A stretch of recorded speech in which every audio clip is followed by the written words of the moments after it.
Welcome back नाज़रीन, हमारी बात हो रही है तहरीक अदम एतमाद, पाकिस्तान में मौजूदा सियासी सूरत हाल और आइंदा क्या हो सकता है, इस पर जनाब हसन खान दुरानी हमारे मेहमान हैं। तो दुरानी साहब, वफाकी वज़ीर दाखिला शेख रशीद साहब कहते हैं कि कबल अज़ वक्त इंतखाबात हो सकते हैं।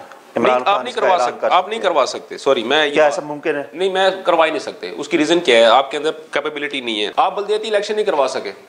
अभी आपने देखा ही है, पाकिस्तान भर के अंदर बल्दियाती इलेक्शन जो था वो मुद्दत से ड्यू था, आप नहीं करवा सके। आपको सुप्रीम कोर्ट ने के ऑर्डर के ऊपर आपको वो बल्दियाती इलेक्शन करवाना पड़े, और फिर भी आपने to be on safe side अपने पसंदीदा हलके के अंदर या पसंदीदा सूबे के अंदर पसंदीदा जिलों को चुना और कहा कि जी मैं फर्स्ट टर्म में इसमें इलेक्शन कराऊंगा, सेकंड में इसमें कराऊंगा, थर्ड में। रीज़न क्या थी? बेसिकली आपके अंदर कैपेबिलिटी नहीं थी।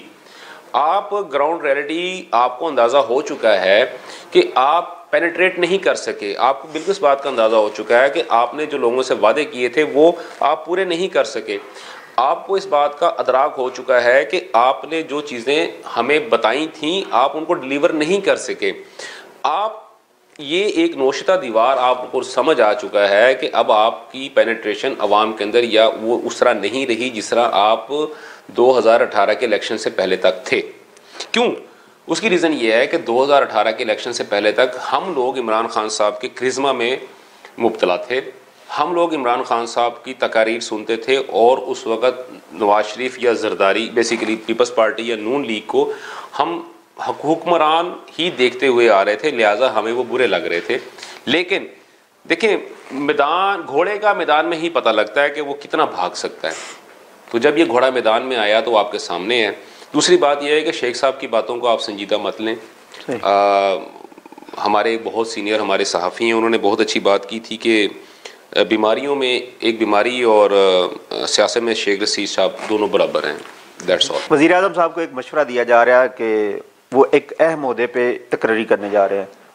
उनको कहा जा रहा है कि आप उस ओहदे पर उस शख्स को का तकर्रुर ना करें जो आपकी ख्वाहिश है। क्या ऐसा मुमकिन है? लेकिन ये हदीस कुदसी, एक तेरी ख्वाहिश है एक मेरी ख्वाहिश है, होगा वही जो कि मेरी ख्वाहिश है। अगर तू लग जाए उस पर जो कि मेरी ख्वाहिश है तो तुझको लुटा दूंगा वो जो कि तेरी ख्वाहिश है।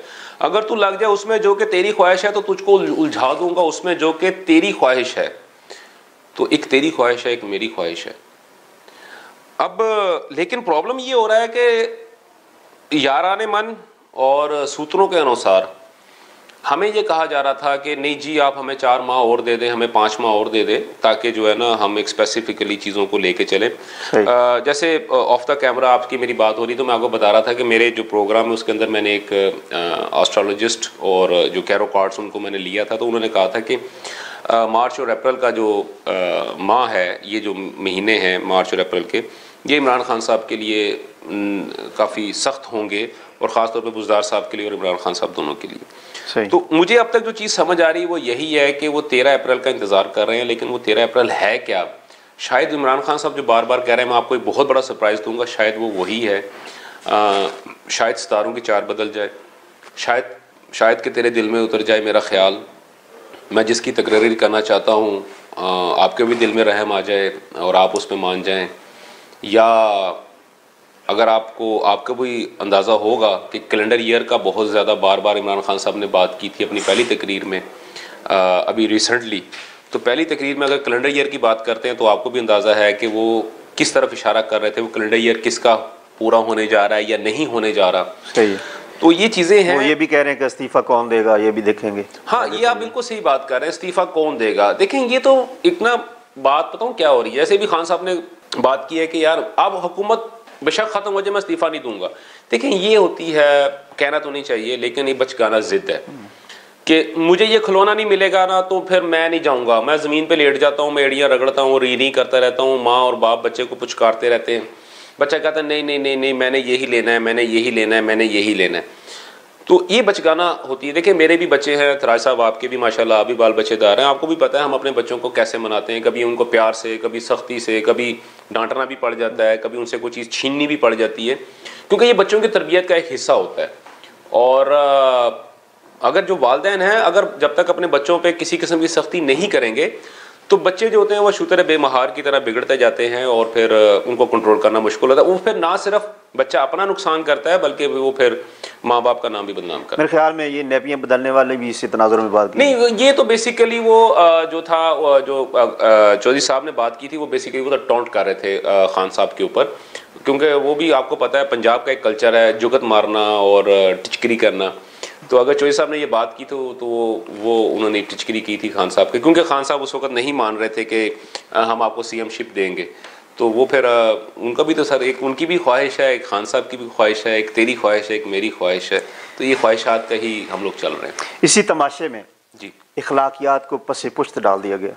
हाँ जी, ये सियासत में बयानात में इतनी तल्खी और बदतमीजी क्यों आ गई है? आप समझ रहे हैं कि मेरा इशारा किस जी तरफ? मैं बिल्कुल आपकी बात समझ गया। और मैं असल में चाय का मैं एक सिप ले रहा था, मैंने कहा चले मैं पहले सिप ले लूँ उसके बाद मैं आपको जवाब देता हूँ इस बात का। देखिए जी, मैंने जैसा पहले कहा है कि खान साहब अभी तक एक एजिटेटर के तौर पे अपने आप को मसरूफ़ अमल में रखे हुए हैं। खान साहब ने बहुत अच्छा काम किया कि उन्होंने हमारी कौम का एक जो गुस्सा था, एग्रेशन था, उसको बाहर के बाहर लेके आ गए। और ये आपको अंदाज़ा है इस बात का जब आप किसी के साथ गुस्से में बात कर रहे होते तो ना चाहते हुए भी आप कुछ ऐसे कलमात आपके मुंह से अदा हो जाते हैं, आपकी ज़ुबान से अदा हो जाते हैं जो कि आपको नहीं पता लग रहा होता, लेकिन अगले के जो है ना वो कानों में छेद कर देते हैं। और मुंह से निकली हुई बात जो होती है वो बेसिकली तीर होता है और वो वापस नहीं आता। वो फिर जब वापस आता है तो अपने साथ बहुत कुछ लेके आता है। आप शहबाज गिल साहब की बात कर रहे हैं, आप फवाद चौधरी साहब की बात कर रहे हैं, आप अमर लियाकत साहब की बात कर रहे हैं। मैं किस किस का नाम लूँ? मैं किस किस का नाम लूँ? यहाँ पे बात यह है कि यानी लिस्ट लंबी है, बहुत लंबी लिस्ट है, बहुत लंबी लिस्ट है। अगर आप मेरे प्रोग्राम्स अगर आप देखें, आप डेफिनेटली आप उनको देखते हैं और मैं जो मेरे जो आर्टिकल्स वगैरह होते हैं, आप अगर उनको उसके अंदर मैंने तो एक एक बंदे का उसमें शामिल लिखा है, एक एक बंदे की मैंने बात की है कि ढोल सबको तोला और कितने कितने मन निकले। ये एक मुहावरा है लेकिन वो पूरा इन्हीं पे होता है। और दूसरी बात ये होती है कि तमाम पार्टीज़ की अगर हम बात करते हैं, काफ लीग है, पीपल्स पार्टी है, नून लीग है, या और भी बहुत सारी पार्टीज है, अगर उन्होंने छलनी लगा के उसमें से जो बारीक दाना था वो जो गिरता गया वो पीटीआई में जमा पीटीआई में जाता रहा, सौ सारे वहीं जमा हो गए, 100 गज रस्सा सिरे तक गंढ। ठीक हो गया। हुकूमत और अपोजिशन ने जलसों का ऐलान किया है। जी बिल्कुल, दोनों अपने नंबर पूरे करने की बजाय ग्राउंड में यानी मैदान में ये अपना जंग लड़ना चाहते हैं। देखिए मैंने अगर तसादम होता है तो क्या होगा? ये बेसिकली हुकूमत की ख्वाहिश है कि तसादम हो। खान साहब ने 126 दिन का धरना दिया, यारा ने मन 129 दिन का भी कहते हैं, कुछ 128 दिन का कहते हैं, लेकिन चले ओवर एंड अबव अगर हम देखें तो मेजोरिटी जो लोगों की जो कंसेंसस है वो 126 दिन के धरने के ऊपर है। 126 दिन का धरना था, तारुल कादरी साहब उनके साथ शामिल थे। इनकी उस वक्त भरपूर कोशिश थी, ये आपको भी पता है और ये रिकॉर्ड पे बात मौजूद है कि हमें लाशें चाहिए। तसादम की सियासत इनका वतीरा है और तसादम करना, क्योंकि खान साहब फाइटर हैं और उनको वो ये कहते हैं कि मैं एक फ़ाइटर हूँ और मैं कैप्टन हूँ और मैं एक लीडर हूँ।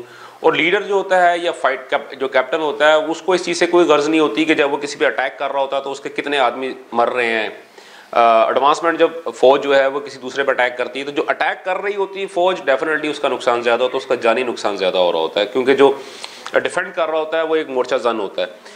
लेकिन ये पहली दफ़ा ऐसा हुआ कि हुकूमत जो है वो अपने मोर्चे से निकल के बाहर, किले से बाहर निकल के अपने आप को उसने ऑटोमेटिकली अपोजिशन की जगह पे ले आया और वो डिफेंड करने के बजाय अटैक करना शुरू कर दिया, जो कि उनके लिए बहुत ज़्यादा नुकसानदेह है।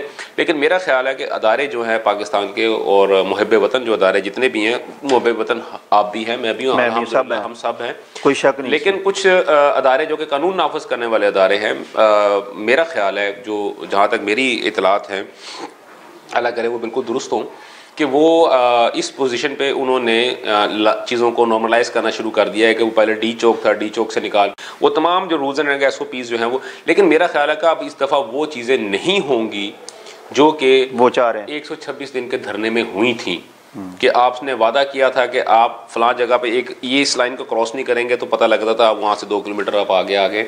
इस दफ़ा शायद ऐसा ना हो सके, जो कि इमरान खान साहब की ख्वाहिश के बिल्कुल बरक्स है। हमारी भी यही दुआ है कि अल्लाह करे ऐसा कुछ ना हो। दुरानी साहब, आज आप हमारे प्रोग्राम में तशरीफ़ लाए, आपका बहुत शुक्रिया। तो नाज़रीन, सियासी सूरत हाल वक्त ब वक्त बदल रही है, मामलात तब्दील हो रहे हैं, आगे क्या होता है इस पर हम भी नज़र रखेंगे, आप भी नज़र रखिएगा। इजाज़त दीजिए, अल्लाह हाफिज़।